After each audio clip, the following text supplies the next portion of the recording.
There's a peculiar magic to old television shows. They're more than just entertainment, they're time capsules. They hold the hairstyles, the fashion, the slang, and the unspoken anxieties of their era. When we watch them now, we're not just watching a story, we're peering through a window into a world that no longer exists, a world that is, for many of us, the faded photograph of our own youth. And within these time capsules, there are faces. Some are legends, names that have transcended their time to become icons. But there are other faces too. Familiar, friendly faces that were a constant, comforting presence in our living rooms. They were part of the family, in a way. We'd see them every week. We knew their catchphrases. We'd hum along to their songs. And then one day they were simply gone. For millions of people who came of age in the 1970s, Zella Lehr was one of those faces. A Hee Haw honey with a radiant girl-next-door smile and a voice that could soar. She was a fixture on one of the most popular, most unlikely, and most American television shows ever created. She was on the fast track, with a major record deal and the kind of exposure most artists only dream of. And then, as the decade turned and the world changed, she fell silent. Her story isn't one of scandal or tragedy in the way Hollywood so often scripts the narratives of its fallen stars. There were no public meltdowns, no shocking tell-alls.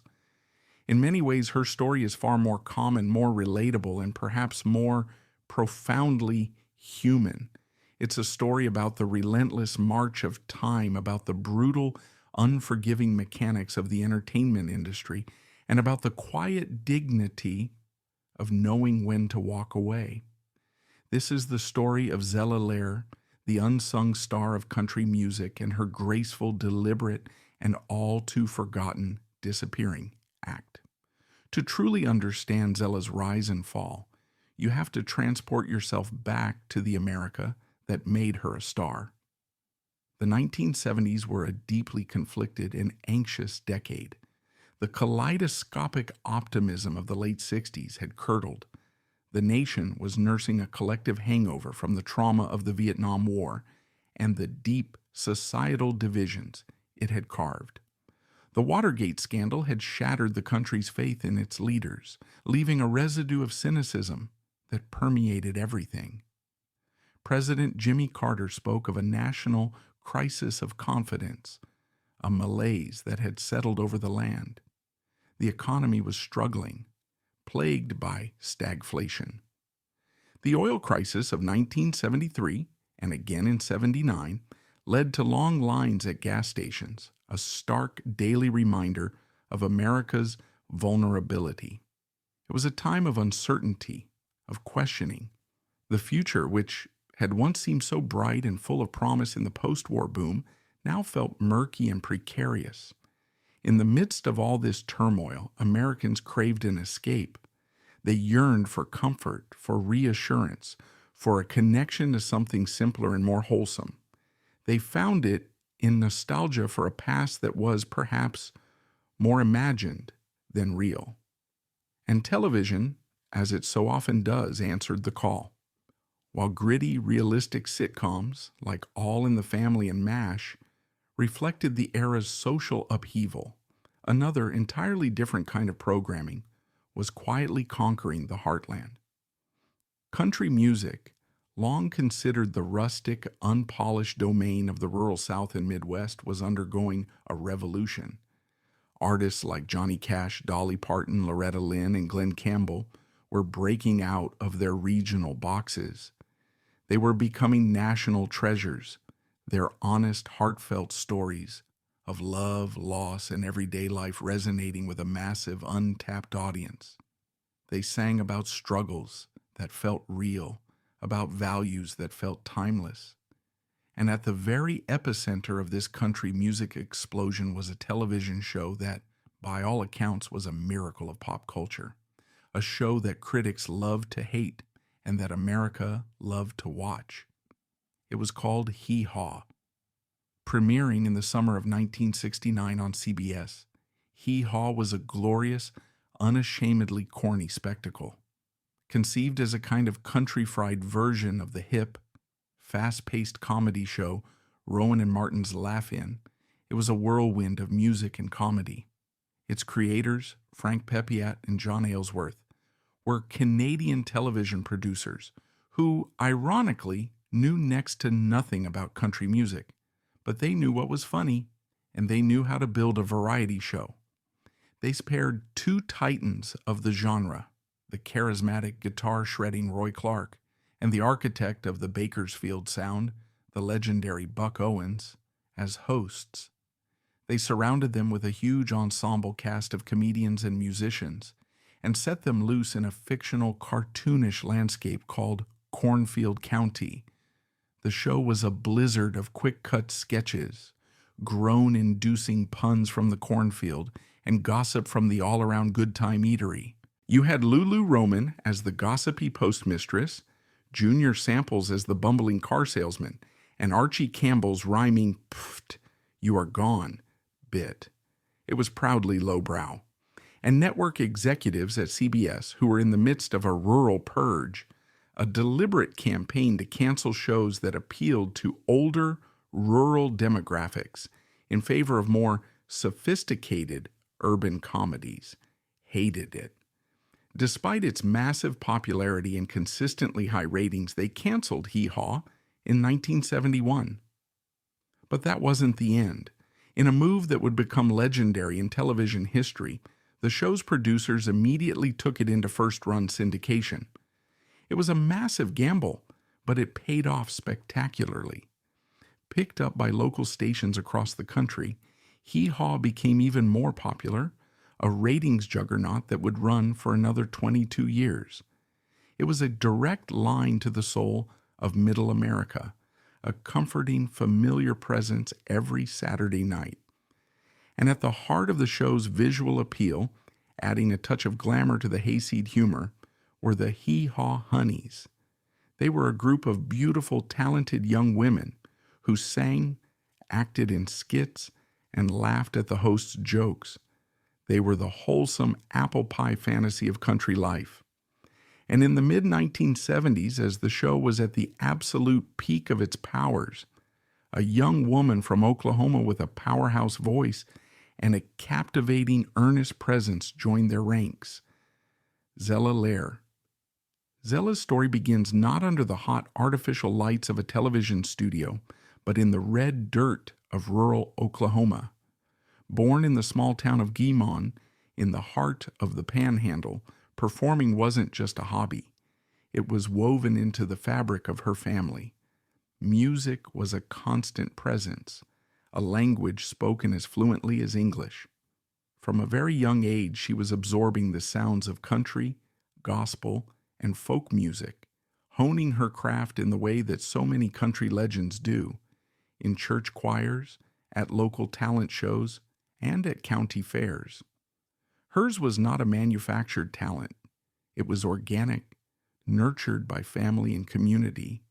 She possessed a natural gift, a voice that was clear, powerful, and infused with an innate emotional honesty. As a teenager, she knew her destiny lay beyond the plains of Oklahoma. Like countless dreamers before her, armed with little more than a guitar and a heart full of ambition, she made the pilgrimage to the undisputed Mecca of country music, Nashville, Tennessee. To arrive in Nashville in the early 1970s was to step into a city buzzing with electric energy. Music Row wasn't just a collection of buildings, it was a dream factory, a fiercely competitive ecosystem of singers, songwriters, producers, and hustlers. Hopefuls from all over the country flocked there, peddling their demo tapes, playing for tips in the smoky honky-tonks that lined Broadway, hoping for that one lucky break, that one chance encounter that could change everything. It was a town that could make you a star overnight, or chew you up and spit you out with equal indifference. For a young woman, it was an especially daunting environment. But Zella had something that made people listen. It wasn't just the purity and power of her voice. It was a certain warmth an undeniable authenticity that shone through. She wasn't playing a part, she was the real deal. She soon caught the ear of industry insiders, leading to a contract with a small label and later the much larger Plantation Records. She began releasing singles, building a name for herself. Her early records showcase a versatile and gifted artist. There was the up-tempo story song Dirty Mary, Crazy Larry, a promotional tie-in to the popular 1974 Peter Fonda action film. There were poignant, heartfelt ballads that displayed her emotional range, and there was her soulful, aching cover of Dolly Parton's Two Doors Down, a song about loneliness and the hope of finding connection. She was a phenomenal vocalist, a serious artist working to carve out her own space in the crowded Nashville landscape. But in the world of 70s country music, talent alone was often not enough. You needed a hook. You needed a platform. You needed to be seen. And then the call came. The call represented a golden ticket, a once-in-a-lifetime opportunity to bypass the long, slow climb to stardom and be beamed directly into millions of living rooms every single week. Hee Haw was looking for a new honey. For a young artist fighting for recognition, it was an offer that was impossible to refuse. From the moment she first stepped onto that iconic set with its haystacks, barn doors, and picket fences, Zella was a perfect fit. She possessed the fresh-faced, all-American look that the producers adored.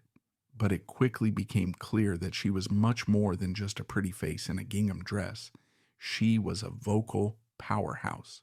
The producers of Hee Haw, particularly Buck Owens, were serious musicians themselves. They recognized the caliber of Zella's talent immediately. Unlike some of the other honeys who were primarily there for visual appeal or comedic timing, Zella was frequently given her own solo musical spots. This was a place of honor on the show, a chance to hold the national stage all by yourself. And week after week, she delivered.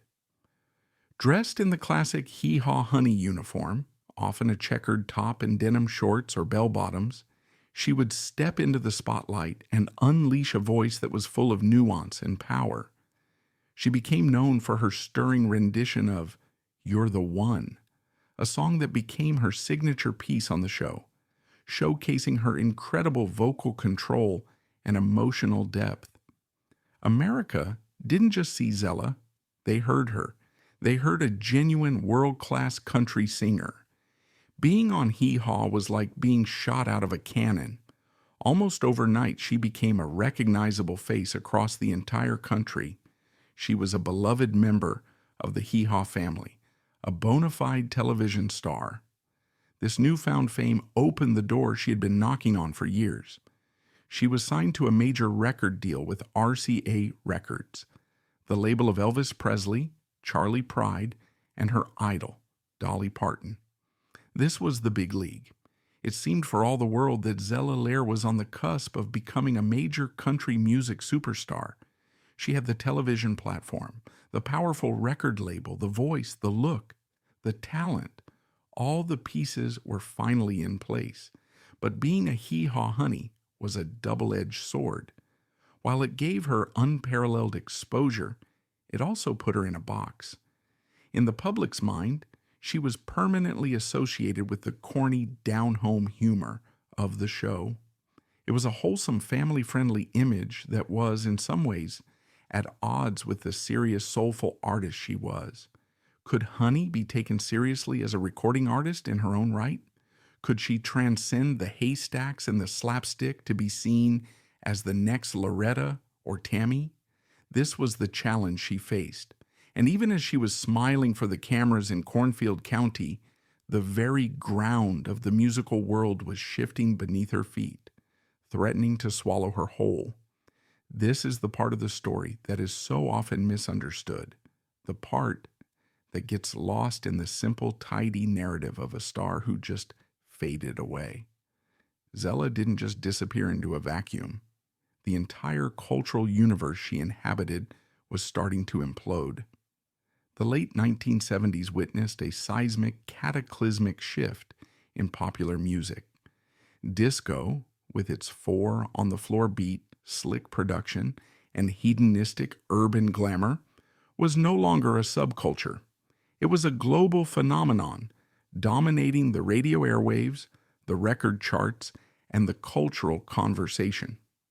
It was everything that traditional country music was not: urban, synthetic, and polished to a mirror ball shine. Simultaneously, even within the borders of country music itself, a civil war was brewing. The phenomenal success of the 1980 film Urban Cowboy ushered in a new era. The raw, gritty, traditional sounds of Nashville were suddenly seen as old-fashioned. A new pop-infused sound, often called countrypolitan, was taking over. The music became smoother, string-laden, and more palatable for pop radio. Artists like Kenny Rogers, Crystal Gayle, and Barbara Mandrell were crossing over, creating a polished, radio-friendly product that blurred the lines between country and soft rock. The authentic working-class soul of country music seemed to be in danger. For an artist like Zella Lehr, whose entire identity was built on a traditional country foundation, this was a perilous time.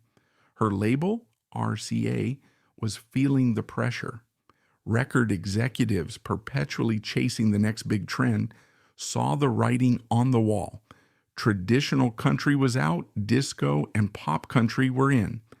The message from the top was clear: adapt or become obsolete. And so in 1978, Zella and her record label made a decision. It was a decision born of pressure, of ambition, and of a desire to stay relevant in a world that was changing at lightning speed. It was a creative gamble that, in hindsight, feels both tragically understandable and artistically catastrophic. She released an album that attempted to fuse her country roots with the pulsating synthetic rhythms of disco. The album was called Making a Name for Myself. You can almost feel the conflict within the grooves of the vinyl. Zella's powerful country-inflected voice is there, but it's fighting against a backdrop of sweeping disco strings, thumping bass lines, and syncopated hi-hats. The result was a strange, bewildering hybrid. It was an album caught between two worlds, belonging to neither. The reaction was brutal. Die-hard country fans, the very audience who loved her from Hee Haw, were alienated and confused. What was their favorite country girl doing with this slick city sound? They felt betrayed. Meanwhile, the disco audience, dedicated to artists like Donna Summer and the Bee Gees, had no interest in a country singer trying to crash their party. Radio stations didn't know where to place her. Was she pop? Was she in the country? Was she disco? By trying to be everything to everyone, the album ended up being nothing to anyone. It was a commercial and critical disaster. We can only imagine the personal and professional toll this must have taken on Zella. To pour your heart and your voice into a project, only to have it met with rejection and ridicule. The very thing that had made her so appealing, her authenticity, her connection to the roots of her genre, had been compromised in a desperate attempt to chase a fleeting trend. The momentum she had so carefully built, the stardom that had seemed so certain and so close, began to shatter. It was a devastating blow, a turning point from which her recording career would never fully recover. Let's pause for a moment and try to step inside her shoes. Imagine the psychological whiplash. Every week you put on the costume and smile. You go to work on the set of one of the most beloved shows in America. You are the embodiment of wholesome, unchanging, traditional country charm. You are a Hee Haw honey. Millions of people love you for it.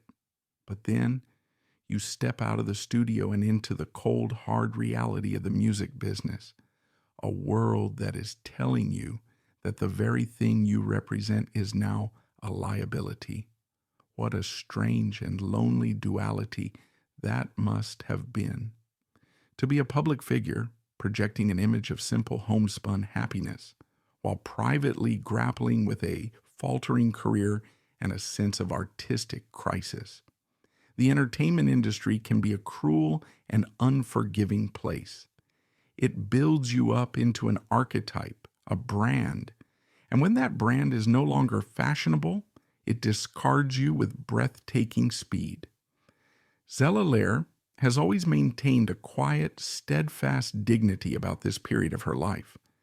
In the rare interviews she has given over the years, there is no bitterness.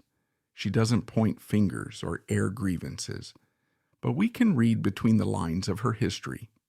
We can see the writing that was on the wall. The failure of the disco album was not just a commercial setback. It was likely a profound personal one. It was a moment of realizing that the path she was on, the path dictated by her label and the changing times, was not her own. The variety show format itself, the very vehicle that had made her famous, was also beginning to feel like a relic of a bygone era. Hee Haw would bravely soldier on for another decade, a testament to its fiercely loyal core audience, but its cultural dominance had peaked.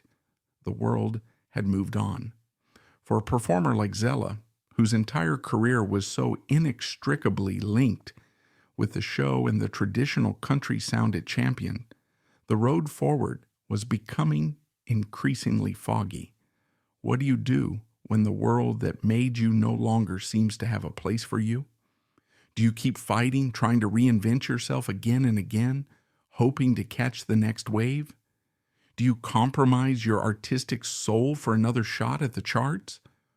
Or do you listen to the quieter voice inside yourself, the one that asks if there might be a different way to live, a different definition of success? Sometime in the early 1980s, after her time on Hee Haw came to an end, Zella Lehr made her choice. She chose the quieter voice. She walked away. There was no grand farewell tour, no dramatic press conference, no tearful goodbye on the show. In a business built on spectacle, her departure was an act of profound and deliberate quiet. She simply finished her work, packed her bags, and disappeared from the public eye. She moved to the Ozark Mountains, a rugged, beautiful, and fiercely independent region of America. It was a symbolic and literal retreat. She traded the artificial glamour of Nashville and Hollywood for the authentic, natural beauty of the hills and hollers. She exchanged the roar of the crowd for the whisper of the wind through the trees. For years, this was all anyone knew. The bubbly, smiling girl from Hee Haw, the voice that had filled millions of homes, had vanished into the mountains. It's a move that speaks volumes about her character. It suggests a person whose identity was never solely defined by her fame. Someone who, when faced with a choice between desperately clinging to a spotlight that was moving away from her or finding a different, more personal kind of peace, chose peace. It's a narrative that runs counter to everything we're taught to believe about celebrity. We are fascinated by the stories of those who cling to fame at all costs, who fight to stay relevant long past their prime, often with tragic results. Zella's story offers a different, more radical kind of ending, a quieter, more introspective one. It forces us to ask ourselves what success really means. Is it measured in gold records and television ratings? Is it about eternal relevance and public adoration? Or is it found in the courage to recognize when a chapter of your life is over and to have the grace and strength to turn the page? For a long time, her life after fame remained a mystery, fueling speculation among her dedicated fans. Has she become a recluse? Did she still sing? Perhaps just for herself? The truth, when it eventually emerged through occasional updates, was both wonderfully mundane and perfectly poetic. Zella Lehr, the former country music star, found a new passion, a new career that allowed her to connect with people on her own terms. She became a travel agent. In our current age of relentless self-promotion, where fame seems to be the ultimate prize and where private lives are curated and broadcast for public consumption, there is something deeply moving and instructive about Zella's quiet retreat. She reminds us that a life lived outside the spotlight can be just as rich, just as valuable, and just as meaningful as a life lived within it. Perhaps even more so. She didn't crash and burn. She didn't become a bitter, forgotten figure. Where are they now punchline. She simply evolved. She made a conscious choice to step off the roller coaster. She chose a different path, one that was ultimately truer to herself than the increasingly manufactured and fickle world of show business. And in that choice, there is a quiet, unassailable, and powerful kind of victory. Every now and then, a new post on a fan forum or a rare local interview will surface. And in them, you see the same Zella, the same warmth in her eyes, the same graceful presence. There is no trace of bitterness, no hint of regret. She speaks with genuine fondness of her time on Hee Haw, of the joy it brought to so many people, and of the friendships she made. But there is no palpable longing to return, no wistful desire to reclaim a past that has long since faded into memory. There is only a sense of profound peace of a life well lived on her own terms. The world of country music today would be unrecognizable to the young woman who first arrived in Nashville in the 1970s. The variety shows are gone. The sound has splintered into a dozen subgenres. The stars are new. But for a generation of viewers, the memory of that smiling girl from Oklahoma singing her heart out from a bale of hay in Cornfield County remains a cherished part of their own history. Her voice may have faded from the airwaves and her face from the screen, but the echo of her story lingers. It's a gentle but persistent echo, a story of a bright, shining star who, when the tastes of the world changed and the spotlight moved on, didn't fall. She simply found a new sky to shine in. And in a culture that so often celebrates those who burn the brightest and fastest, there is a special, enduring beauty in the story of a star who learned how to glow softly on her own terms, far, far away from the roar of the crowd, a star who wrote her own quiet and happy ending.